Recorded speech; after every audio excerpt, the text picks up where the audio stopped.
Let us take the positives. How wise of the ICC to schedule a reserve day for the semi-finals. At 2 p.m., with 3.5 overs of the New Zealand innings left, it began to rain at Old Trafford, and it continued for 4 hours, whereupon the umpires had no alternative but to bring the players back on Wednesday morning to complete the match. This outcome may be inconvenient for the commercial men, but it is the fairest for the players and the integrity of the tournament.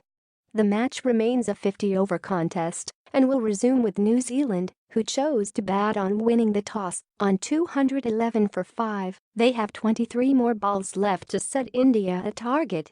It was a struggle for the Kiwis to get that far, and as usual they were indebted to the calm grittiness of their senior players, Captain Kane Williamson and one of his predecessors, Ross Taylor. Drawing on their vast experience, they obviously decided a modern target in excess of 300 was out of the question on a surface that gave some assistance to the seamers and spinners.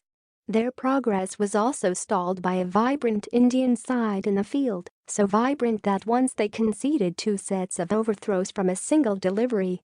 With Jasprit Bumrah setting an impeccable example once again, there were very few cheap runs on offer. At the toss, Virat Kohli announced a conservative side in the sense that it transpired that he had picked the bowlers who bat better than their peers. Ravindra Jadeja retained his place to make his second appearance of the tournament, and Bhuvneshwar Kumar was preferred to Mohammad Shami. However, this did not seem to reduce the effectiveness of his bowling attack. Both Jadeja and Kumar were on target from the start of their spells. Facebook, Twitter, Pinterest. New Zealand captain Kane Williamson scored 67 before being caught by India's Ravindra Jadeja. Photograph, Robbie Stevenson, JMP Rex Shutterstock. In fact, Kumar thought he had a wicket with the first ball of the match. He sought a review against Martin Guptill, which proved a mistake. The upshot of that was that India had used up their review with 49.5 overs of the Kiwi innings remaining. Given Guptill's current form, it may have been wiser to save the review for someone else.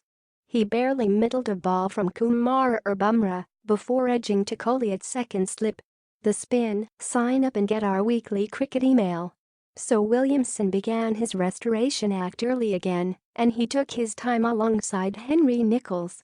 After 10 overs, the Kiwis had only 27 on the board, and their captain did not seem in the least worried by that, though it is hard to tell what Williamson is thinking out there. He just kept playing the ball on its merits. The partnership was worth 68 when Nicholls was bowled by a Jadeja delivery that had eyes popping. Despite this being a fresh pitch, the ball turned surprisingly through the left-hander's gate. Now Taylor and Williamson continued with a cagey approach.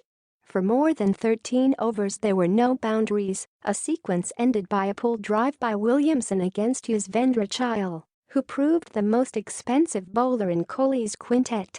England World Cup semi-final's biggest game of our careers, says Ben Stokes. Read more. Williamson's half-century took 79 balls, and he was seeking acceleration when he was caught at cover off Chahal. He paused briefly and stared at the surface to suggest it had betrayed him.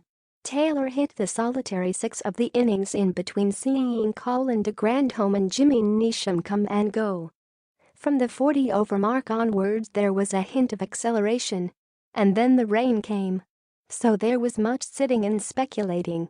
It was established that, if a 20-over match had been possible to complete the semi-final on Tuesday, India's target would have been 148. Although the abandonment at 6:20 p.m. was a disappointment, the outcome of the game should have more credibility if both sides have their 50-over quota available, which will now be the case, assuming the Manchester weather is more cooperative on Wednesday.